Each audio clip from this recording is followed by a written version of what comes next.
Hello दोस्तों, राधे राधे, कैसे हैं। स्वागत है आपका अपना चैनल आरती की कहानी में। अयास पति डॉक्टर करीमुल्लाह खान किसी शहर के स्वास्थ्य विभाग में डिप्टी डायरेक्टर के पद पर कार्य करता था। वह अपनी पत्नी सपना और दो बेटियों के साथ उसी शहर के किसी अपार्टमेंट में रहता था। अपने पद व रुतबे के कारण पूरे अपार्टमेंट में उसे सब सम्मान देते थे। डॉक्टर करीमुल्लाह खान वहीं के रहने वाली बबीता नाम की लड़की से प्रेम विवाह किया था और शादी के बाद उसने उसका नाम सपना खान रख दिया था। इतने ऊंचे और प्रतिष्ठा के पद पर नौकरी करने वाले डॉक्टर खान की एक कमजोरी यह थी कि वह अयाश प्रवृत्ति का था। रंगीन मिजाजी के लिए पूरे विभाग में उसकी पहचान थी और विभाग में अपने मातहत काम करने वाली महिला कर्मचारियों को भी अपने जाल में फांस कर अपनी हसरतें पूरी कर लेता था। वह धीरे धीरे दो बेटियों का पिता बन गया, इसके बावजूद भी वह नहीं सुधरा। सपना को भी पति के किस्से सुनने को मिलते रहते थे। सपना ने पति को कई बार समझाया कि अब तो उन्हें अपनी इस तरह की आदतें छोड़ देनी चाहिए, लेकिन डॉक्टर करीमुल्लाह खान पत्नी की बातें एक कान से सुनकर दूसरे से निकाल देता। यदि सपना उससे बहस करती तो वह उस पर ही चरित्रहीनता का आरोप लगाते हुए उसकी पिटाई कर देता था। कोई भी औरत नहीं चाहती कि उसका प्यार किसी दूसरी महिला के साथ बंटे, पर सपना मजबूर थी। वह पति के डर की वजह से यह सब न चाहते हुए भी सहन कर रही थी। जब सपना तीसरी बार गर्भवती हुई तो उसने घर के काम में सहयोग के लिए अपनी 11 वर्षीय भतीजी रीना को बुला लिया था।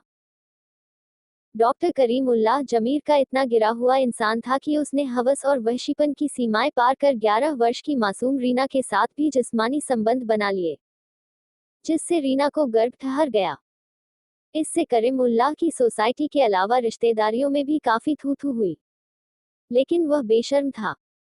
वह समाज में जिस तरह सीना तान कर चल रहा था उससे तो यही पता लग रहा था जैसे कि उस पर कोई फर्क ही न पड़ा हो। लेकिन सपना के मन में ऐसे निर्लज पति के प्रति अब पहले जैसी इज्जत नहीं रही। सपना ने फिर से एक बेटी को जन्म दिया। ऐसे पति के प्रति सपना के मन में नफरत भर गई थी। उसका मन अपने पति से उचट चुका था। सपना ने पति को नपुंसक बनाने का मन बना लिया था। उसके मन में ख्याल आया कि क्यों न वह पति का लिंग काट दे, जिससे न रहेगा बांस न बजेगी बांसुरी। इसके बाद पति पत्नी के बीच होने वाला झगड़ा इस हद तक बढ़ चुका था कि डॉक्टर खान पत्नी सपना के साथ शराब के नशे में मारपीट करने लगा था। सपना ने किसी तरह भतीजी का गर्भपात करा दिया, लेकिन इसके बाद उसने अपनी किसी रिश्तेदार को रहने के लिए नहीं बुलाया। यदि कोई आती भी थी तो सपना की निगाहें चौकस रहती थी। डॉक्टर खान के पास पैसे की कोई कमी नहीं थी, पर पत्नी को परेशान करने के लिए उसने सपना को घर खर्च के लिए पैसे देने बंद कर दिए थे। अपनी बेटियों के भविष्य को देखते हुए सपना चुपचाप पति के जुल्म सहती रही। साल दर साल ऐसे ही बीतते रहे। देखते देखते सपना की दो बेटियों की शादी हो गई और सबसे छोटी बेटी सैफी भी 18 साल की हो चुकी थी। इसके बावजूद भी पति की आदतों में कोई सुधार नहीं आया था। सपना के भाई की लड़की रीना भी अब जवान हो चुकी थी। वह अपने प्रेमी सुमन विश्वकर्मा के साथ गुजरात के एक शहर में लिव इन रिलेशन में रह रही थी। रीना का अपनी बुआ के घर आना जाना होता रहता था। एक बार रीना जब अपनी बुआ सपना से मिली तो बुआ की परेशानी समझते उसे देर न लगी। अपने पति से लगातार बढ़ रही दूरियों और जोर ज्यादतियों के चलते सपना ने पति को रास्ते से हटाने का मन बना लिया था। सपना ने अपनी भतीजी रीना के साथ मिलकर पति को रास्ते से हटाने की योजना बना डाली। रीना को करीमुल्लाह ने बाल उम्र में ही अपनी हवस का शिकार बना दिया था, इसलिए वह उससे पहले से ही नफरत करती थी। वह भी खान से प्रतिशोध लेना चाहती थी। रीना जानती थी कि उसका प्रेमी सुमन विश्वकर्मा पैसों के लिए कुछ भी कर सकता है। रीना ने जब उससे खान को हटाने की बात की तो उसने हामी भर दी। योजना को अंजाम देने के लिए सुमन ने अपने साथी राजेंद्र और अनिल को भी शामिल कर लिया। योजना के मुताबिक सुमन विश्वकर्मा अपने दोस्तों अनिल और राजेंद्र को लेकर सपना के शहर में आ गया था। अपने साथ वह रीना को भी बुला लाया था। वह सब सपना के यहाँ चले गए, जहां पर उन्होंने सपना के साथ बैठकर चर्चा की तथा डॉक्टर खान को ठिकाने लगाने की प्लानिंग कर ली। डॉक्टर खान सुमन को पहचानता था, इसलिए तय हुआ कि राजेंद्र और अनिल इस काम को अंजाम देंगे। सपना ने दोनों लड़कों को 10-10 हजार रुपए भी दे दिए। बाकी रकम 50-50 हजार रुपए काम होने के बाद देने को कहा। इतना ही नहीं, सपना ने रीना और उसके प्रेमी सुमन को भरोसा दिया था कि वह काम हो जाने के बाद उन्हें 5 लाख रुपए नकद और एक फ्लैट देगी। एक दिन रात करीब 8 बजे की बात है। सपना, उसकी बेटी शफी, पति करीमुल्लाह एवं नाती शब्बीर अहमद घर में थे, तभी दरवाजे पर किसी ने दस्तक देते हुए कहा कि बिजली विभाग से आए हैं, दरवाजा खोलो। दरवाजा खोलते ही दोनों लड़के जो मुंह पर कपड़ा बांधे थे अंदर घुस आए। सपना को धमकाते हुए बोले, तेरा आदमी कहाँ है? तभी एक लड़के ने सपना की गर्दन पर चाकू सटाकर गले में पहनी सोने की चेन खींच ली। इसके बाद वह उसे कमरे में ले गए। कमरे में उन्होंने करीमुल्लाह की गर्दन पर चाकू लगाते हुए कहा, अबे डॉक्टर, रुपया कहाँ है?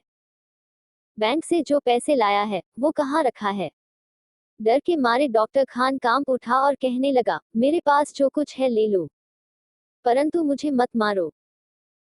डॉक्टर खान ने जेबों में जो रुपए थे निकाल कर उन्हें दे दिए और देखते ही देखते दोनों लड़कों ने चाकू से डॉक्टर खान की छाती, पीठ, दाहिने हाथ की कलाई पर कई जगह वार किए।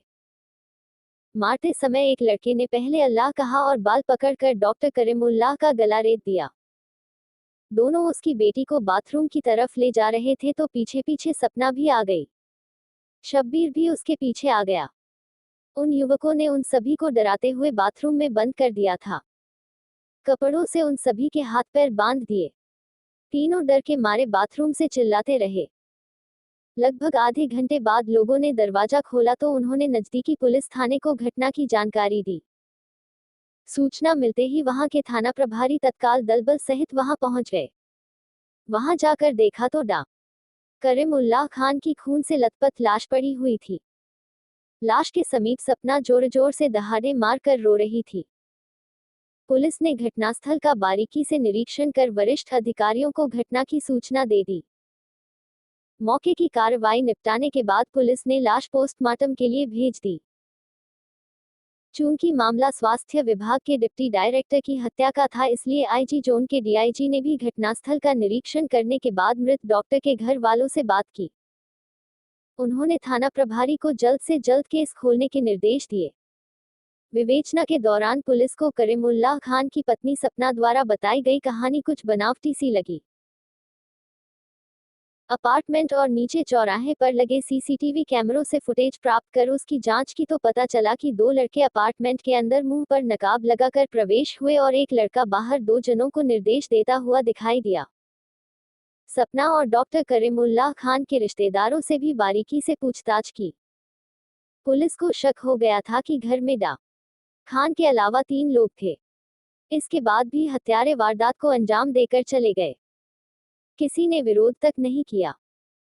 पुलिस ने सबसे पहले डॉक्टर की पत्नी सपना से पूछताछ की तो कई बातों का विरोधाभास उसकी बातों में देखने को मिला।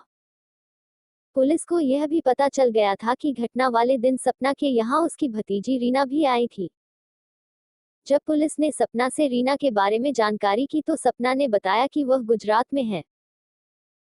सच्चाई जानने के लिए पुलिस ने आयशा से रीना का फोन नंबर मालूम कर उसकी कॉल डिटेल्स निकलवाई तो उसके मोबाइल की लोकेशन घटना वाले दिन डॉक्टर खान के ही शहर की मिल रही थी। यहीं से पुलिस का संदेह पुख्ता होता गया और आखिरकार पुलिस ने मोबाइल लोकेशन के आधार पर रीना को खोज निकाला। जब पुलिस ने उससे सख्ती से पूछताछ की तो पूरा मामला सामने आ गया। रीना ने स्वीकार करते हुए बताया कि उसकी बुआ सपना खान ने ही डॉक्टर करीमुल्लाह की हत्या कराई थी। एसपी के अनुसार पत्नी सपना ही पति की हत्या की मास्टरमाइंड निकली। पति की अय्याशी से परेशान होकर सपना ने अपनी भतीजी रीना और उसके प्रेमी सुमन की मदद से अनिल व राजेंद्र को सुपारी देकर डॉक्टर करीमुल्लाह खान की हत्या कराई थी। रीना द्वारा दी गई जानकारी के आधार पर जिले के एएसपी ने एक आरोपी राजेंद्र को गिरफ्तार कर लिया। राजेंद्र के पास से हत्या में प्रयुक्त चाकू के साथ 2000 रुपए और मृतक डॉक्टर से छीनी हुई घड़ी जब्त किया गया। राजेंद्र से पूछताछ की गई तो उसने अपने दोस्त सुमन और अनिल के बारे में भी बता दिया। राजेंद्र ने बताया कि सुमन घटना के बाद कहीं चला गया था। पुलिस ने मोबाइल की कॉल डिटेल्स के आधार पर सुमन विश्वकर्मा और 17 वर्षीय अनिल को खोज निकाला। उनके पास से भी घटना में प्रयुक्त दूसरा चाकू और मोबाइल जब्त कर लिया।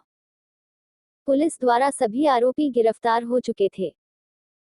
पुलिस ने अनिल को बाल न्यायालय में पेश कर बाल सुधार गृह भेज दिया, जबकि अन्य अभियुक्तों को न्यायालय में पेश कर जेल भेज दिया। कहानी कैसी लगी दोस्तों? अपनी राय कमेंट बॉक्स में जरूर शेयर करें। यदि कहानी अच्छी लगी दोस्तों तो वीडियो को लाइक करें, शेयर करें और अपने YouTube चैनल आरती की कहानी को सब्सक्राइब करके मुझे सपोर्ट करें। वीडियो पर समय देने के लिए धन्यवाद।